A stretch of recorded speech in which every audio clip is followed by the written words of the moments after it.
taking your time to come today. Anytime that I see individuals come in to get better, that makes me feel pretty good. My name is Ernest Joe. I just retired from the school system on May 31st. I had close to 40 years in the system. So I've been sitting home for a little bit. You can tell I'm kind of jumpy. I'm used to being around. But as a classroom teacher, assistant principal, a dean, a principal of several high schools here, and then a district level manager there. So I've been all around. Now, that doesn't mean I know everything, but I'm here to try to share knowledge and things like that. So, well, the very first thing I want to do, two things. The very first thing, I'm going to show you a couple things that each time I'm going to try to give you something that when you go back to the classroom that can help you bring order a little bit. So and it's going to be active for this hour going to go by fast because see, Mr. Joe not going to do all the talking. You're going to have some shoulder partners that you're going to have to talk to, some things like that. So very first thing I'm going to ask you, free your hands here for a minute. Let me show you something. So I would usually do this when I have a gym full of kids. Say that we got to bring all the kids to the gym by grade level. Okay? So what I would do, the very first thing I would say, clap one time if you can hear me. Let's do that. Clap one time. All right? Then I will do it again. All of a sudden the noise will start going down. So clap one time if you can hear me. All right, now we got to get a little rhythm too now. Because on the second command or third command, it's going to be clap 2 times if you're ready to listen. So let's clap 2 times. Very good. Let's do it again. Clap 2 times. So the first command is, while they're talking, say clap 1 time if you can hear me. We go boom. And then I'll say clap 2 times if you're ready to listen. Then usually everybody stop talking, those things like that. So always, you probably got your own way of doing things, the way you can grab their attention. This is one that you know, but it's something about putting those hands together. When they start hearing that, the noise level go down. Our goal is a couple things. Number one, that I hope that when you leave here, each session that we have, that you can take a tool or something away with you that's going to help you become the best sub in the state of Florida. And if you go across the state line, you'll be the best there too. All right? So you can take something away. Also, I hope that if there's a burning question or something, because we'll leave the last couple minutes for some Q&As, whatever. I'm not saying I know it all, but I can tell you. Being a high school principal for about 15 years, I've had subs inside of my classrooms. Okay? And I tried to make sure that they understood that if they got any problems, just say, Mr. Joe. Okay? But everybody might not be set up like Mr. Joe. But and I'm not saying that. I'm not trying to throw, but I'm just saying, I assured those folks because I wanted you to come back to our place. And if something was wrong, I wanted you to see me and I'm going to straighten it out. Okay? All right? Even though you might be assigned to one of the assistant principals, at the end, I was in charge of the house. And if something wasn't right, and if it was some young man or some young lady that gave you that hard of a time, Mr. Joe was going to see him because I want you to come back. We need you guys. Okay? Because you help carry out the mission and vision of that school. All right? And that's the end of the day. Let me say that again. When you go inside that building, you're carrying out the mission and vision because every school is graded. And each day is an instructional day. And at the end of the day, Tallahassee don't care if somebody was out 15, 20 days, they're going to give you a grade. So that's why it's important to make sure that you understand that mission and vision and go, how you doing, ma'am? I'm doing well, Good, sir. good. Yourself? Let me give you that. Doing great. Thank you. Glad that you're here. So that's what we want to go away with. A tool and understanding where we're going to go. So here we go. The very first item in your hand is I want it, before we go anywhere else, I want you to understand who you're serving. So I thought I stop by and bring you some information. So, and some of you might say, why?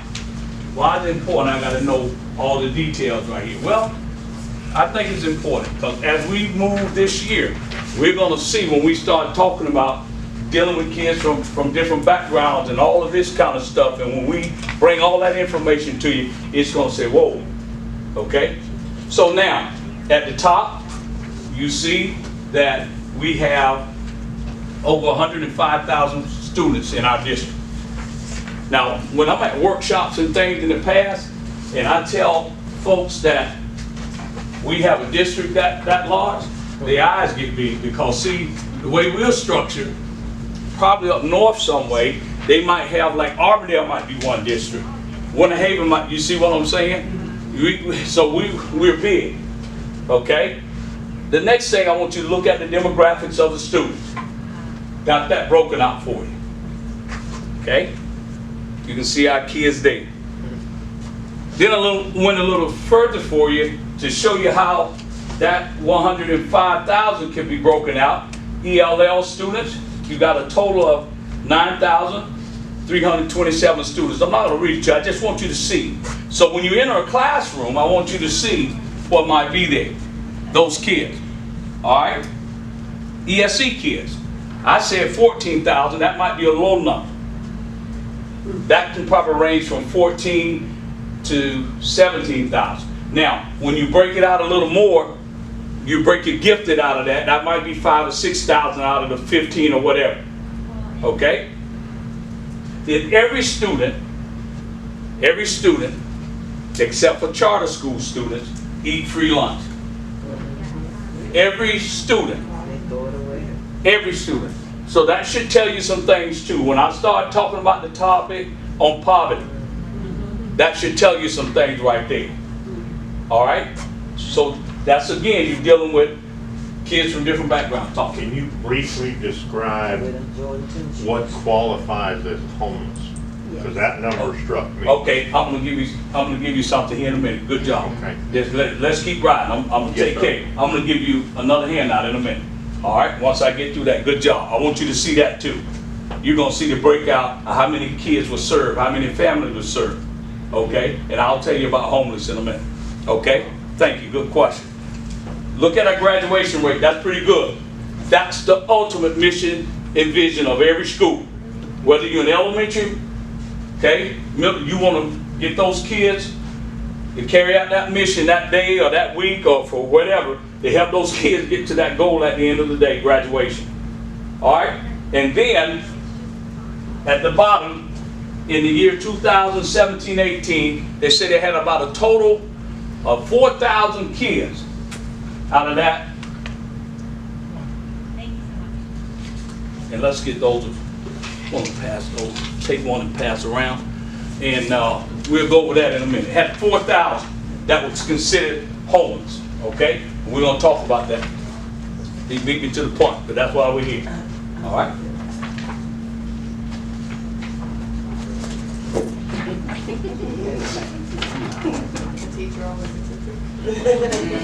Get the extra, just cross it over. Appreciate it. Appreciate it. Okay, I want you to, once you get this, I want you to take 1 minute just to skim over it, please. And then we're gonna talk about it.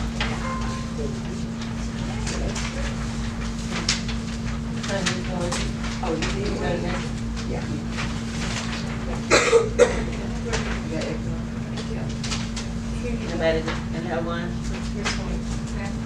Thank you. Excuse me. Very good. Thank you so much. Just take a few minutes, skim, and see all of the things there. And we're gonna talk.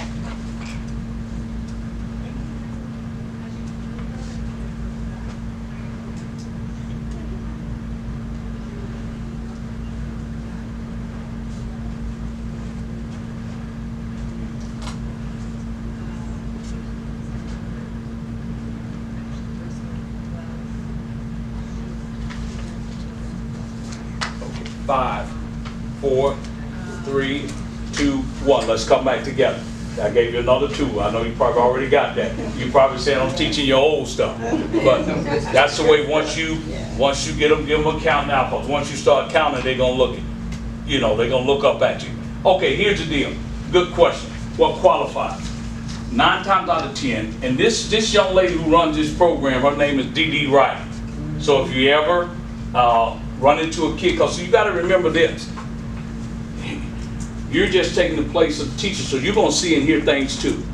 All right? And once you report that and those things that somebody say we don't have lights on or something, you give that information, that's gonna go to Miss Dee Wright, okay? In the county office. It's called the Heart Program. And here's what she told me, because whenever I go out and talk, I want to make sure I'm saying the right things. So I'm going to sit down and take notes. If a kid, you had some kids and families that was living out of cars. You have some kids and families that are living in shelters. Okay? When they reach those degrees, that's considered home. Okay? So just take a look at that. And in that year, in that circle there, 4,700 kids of that 100, 5,000 or 4,000, whatever it was that year, it was over 100,000, I can tell you that, fell in that category. And then right under there, if you read another, 187 did it say? Experience almost the same thing. So that to me, man, that's why you got to get to know and build relationships. You're going to hear me say that with children. So once you build those relationships, they'll tell you their status and those things like that. But yes, sir, that's what's considered home. Now take a look as you go around your paper there and look at those different things. How many kids receive a different amount of things, okay? Bus transportation, all right? You see gift cards and all these things were given out. This is your customers that you're dealing with in school. All right? So I want to bring this to your attention. That's the purpose of giving you all of this. Quickly, tell me something that stands out on this paper. You can raise your hand. Yes, start here. Yes, sir. I like seeing the graduation help. Very good. Very good. And that's important. Because remember, that was one of the mission and vision there, 80%. Very good. And that's what it's all about. I'm passionate about some things, but it's about taking care of my children. And I was personal like that. Okay? They were mine for 180 days. And if something was wrong, I would tell my teachers, you look, you listen.